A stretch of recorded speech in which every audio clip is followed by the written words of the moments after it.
Hi, welcome everyone. It's interesting seeing Nigerian companies taking on the export market.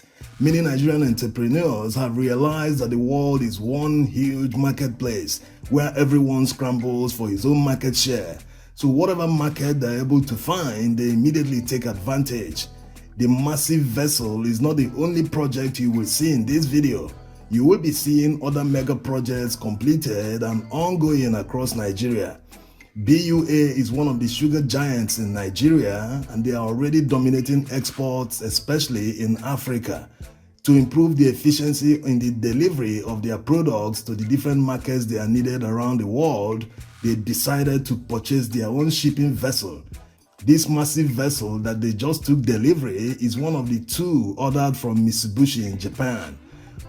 What this vessel does is not just to deliver products where they are needed, it also puts them in control of all the logistics involved in the product delivery. BUA is expanding rapidly. Remember, they are building a multi-billion dollar 200,000 barrels per day oil refinery in Akwa Ibom state. The refinery will produce Euro 5 fuels and polypropylene from the integrated petrochemical plant. Euro 5 fuels can have up to 40% more mileage than other fuels because of the low sulfur content. The refinery is being built by French company Wagons and will be ready in 2024. By that 2024, Nigeria would have gone from importing petroleum products to being a net exporter of petroleum products. That will be made possible because of the combined refining capacity of BUA refinery and Dangote refinery, which will be 950,000 barrels per day. This translates to more than 130 million liters of petroleum products. Nigeria's economy won't finish all that in a day because the demand currently stands at less than 50 million liters of petroleum products per day. There will definitely be many left over to export. There are also other modular refineries supported by the government, like the Walter Smith refinery in Imo State and the one owned by Momo in Kwale, Delta State. Most of these modular refineries have 10,000 barrels per day capacity but are expandable to 60,000 barrels per day. Most of them have already started the expansion. Also, the NNPC is currently fixing the Port Harcourt refinery. So the next couple of years will see a serious turnaround in the Nigerian economy. Having over 1 million liters of petroleum products in refining capacity will have an enormous impact on the economy, especially the pressure on the foreign exchange, which will become zero for petroleum product imports. It's funny that some people on social media try hard to play down Nigeria's economic progress or play up the risks involved in doing business in Nigeria. Every business is a risk. Nigeria has produced many dollar billionaires and they all made their money in Nigeria. These billionaires understand the terrain. They are investing in sectors that yield massive returns. Some of them have even gone global.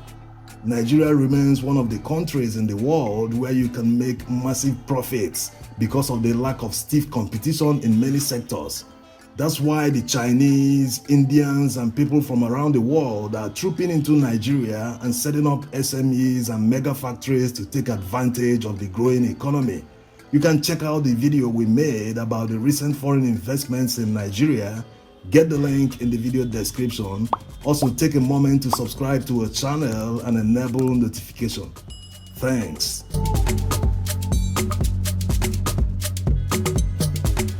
Single project videos sometimes bore viewers because some will say they've seen it all. There's nothing left to see or hear in this video, so they will just click off. But when you add more projects, people tend to watch longer. So let's see other mega projects recently completed across Nigeria. This one is the Duchess International Hospital in Lagos. Everything about this hospital is world class, including the medical practitioners, some of who are trained in the United Kingdom. So it's like walking into a hospital in London. The only difference is that it's in Ikeja. The Central Bank and the Bank of Industry provided some financial assistance to this hospital, and it's interesting that they offer affordable health care program so that many people can afford their services. They've got a lot of medical equipment for diagnosis, surgery. Let's hear the explanation from Dr. Alatunde. One question is, what is a colonoscopy? Well, a colonoscopy is a camera examination of the large bowel. And as bowel cancer is now the number 4 cancer in Nigeria, it is a prime way of preventing it. And I think one very important message to put forward is the fact that bowel cancer is one of the few cancers that can actually be prevented. The current recommendation is that we start endoscopy at the age of 45, screening for colon cancer, and for average risk individuals, it should be done every 10 years. So it's not that bad.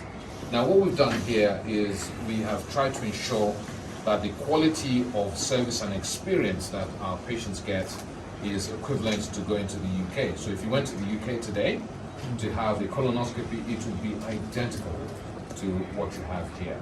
Our patients are comfortable and we get pretty good reviews, I think, even from people who have had colonoscopies abroad. We get people who've had it done in the US, UK, and they do compliment us that it is the same as they have abroad.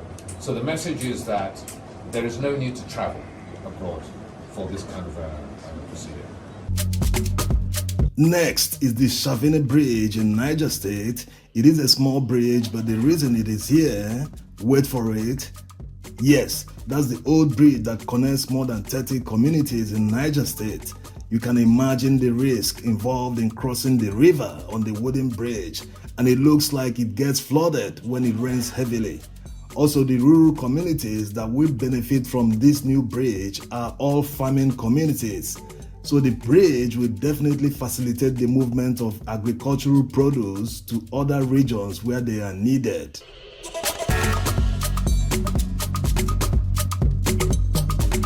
Still on bridges, this one was recently completed in Akwa Ibom State. The bridge is part of the 29-kilometer dual carriageway that links Etinan with Ndon Eyo in Akwa Ibom State. It's impressive, the massive road network that is being developed in Akwa Ibom, and Akwa Ibom State is arguably one of the best states in Nigeria with good road network. They have a lot of well-paved roads, especially in Uyo and other small cities. You can watch the video we made about the ongoing smart airport terminal in Akwa Ibom by clicking the top right corner, or you can get the link in the video description.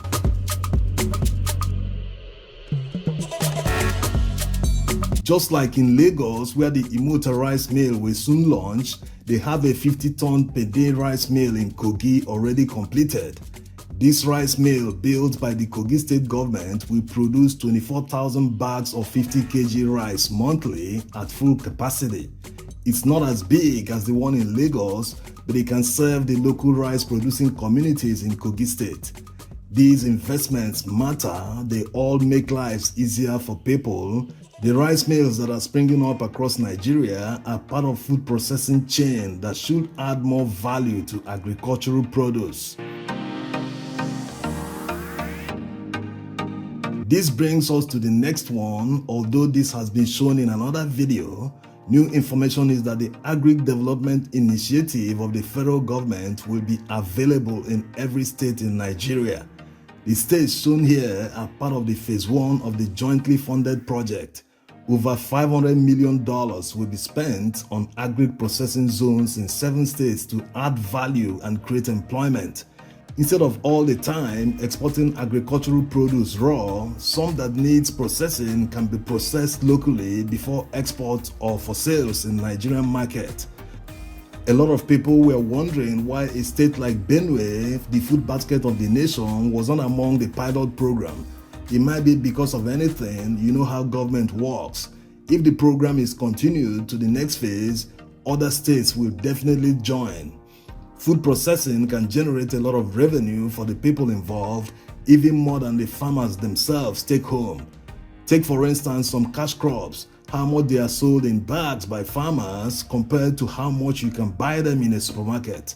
That's why Julius Berger has diversified into agro food processing. Nigeria has an advantage because it is near Europe, which is a huge market where most of these tropical cash crops are consumed. So the more agro-processing plants we have, the more we can export them to Europe and other markets. Many supermarkets in the UK, for instance, source their cashew nuts from faraway India. These are cash crops that we have in abundance in Nigeria. Have you subscribed to our channel? Click the subscribe button now and enable notification. Thanks.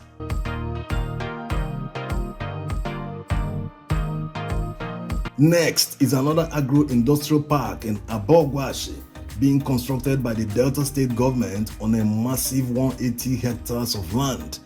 Many states now understand the importance of adding value to agricultural produce. We can't just continue the way agricultural produce are handled in Nigeria, from farm to the market. And any one of those fruits and other produce that are not sold on the market day will either deteriorate before the next market day or rot away completely. If farmers have a guarantee that they will sell all their farm produce after harvest, it will motivate not just the farmers to expand their farms, more people will be lured into farming. If the processing zones that the government plans to build will buy all agricultural produce from farmers in their regions, it will not only stabilize food prices, it will improve supply because the reward system is exceptional. It is guaranteed that they will buy the produce, just get them there. It's like a salesman who has customers that will buy every product he can supply, so the person can go to any length to expand his business because there is a market for it.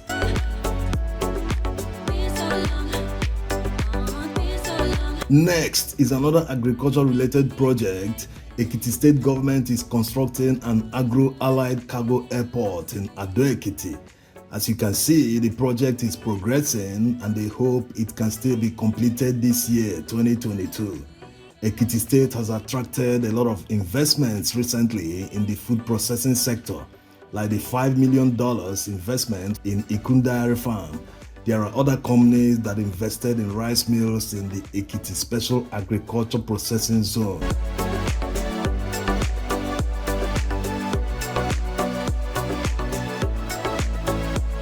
Next is another medical institution that is equipped with world-class medical equipment. Ebonyi State University of Medical Sciences was recently commissioned with other mega projects constructed by the state government. The university will now be taken over by the federal government so that it will become a federal university. Ebonyi State has changed in recent times with massive projects around the state. You can see more projects in Ebonyi State by clicking on the top right corner, or you can get the link in the video description.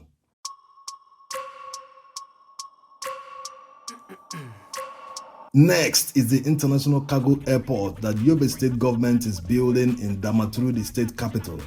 Construction of the cargo airport started in 2017. As you can see, it's almost completed. They have even conducted test flights into the airport last year.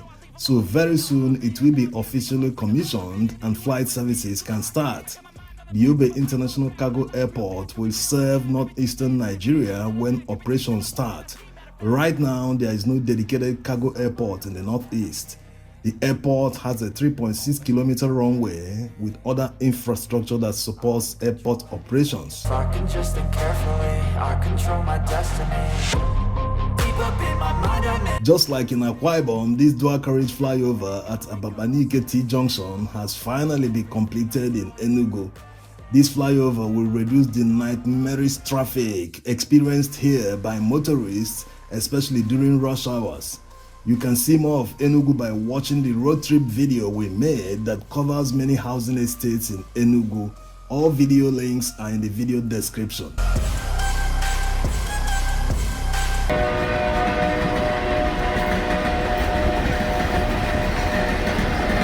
If this video ends without a railway project, it wouldn't be interesting.